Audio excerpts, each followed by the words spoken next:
Hey? Okay. So I'm here with Professor Ichiya Nakamura, my very good friend and colleague at KMD, and we were discussing about Shonan Knife, and so it's an amazing story. So I'm going to capture it on video. So Professor Nakamura, can you tell us how did you first come across the Shonan Knife members? It was just 30 years ago, in 1981, I found them in a park in Osaka City. The original member were guitarist and drummer were sisters, and they played some very, very funny song.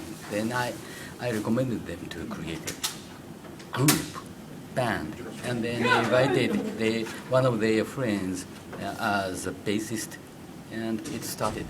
And what were you doing at the time?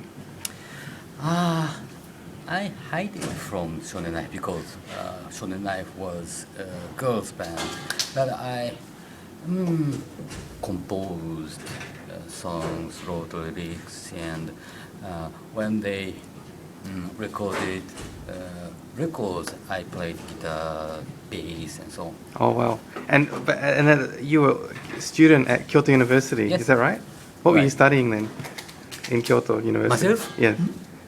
Rock music. You were studying in the I belong to. I used to belong to the track of economy. economics. But I only played guitars and bass for 5 years. And can you tell me how did you the first record that Shonan Knife made? How did that happen?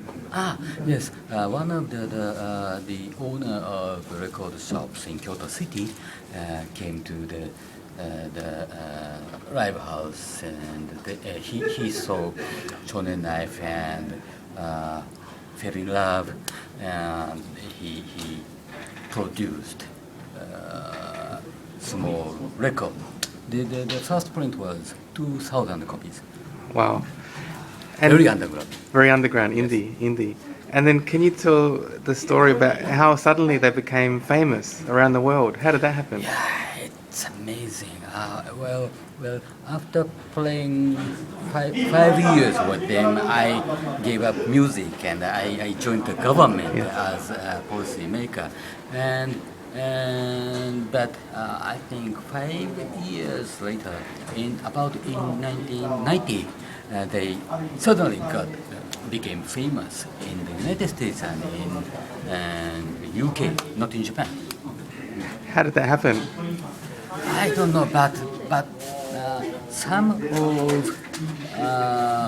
otaku guys from USA and from London bought their records and got back to their country, and they introduced to radio stations. So we didn't know what was happening. And you mentioned Microsoft Yes. chose them to follow Rolling Stones. Yes, What yes, was that yes. about? Yes.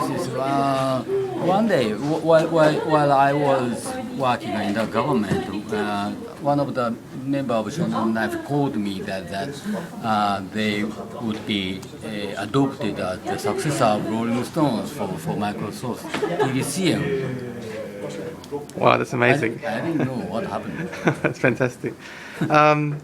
And now the members are in the early 50s. And what is their future? Are they going to still be playing around the world? What is their plans? They are going to play 50 years more. Great. Thank you very much, Professor Nakamura. Thank you.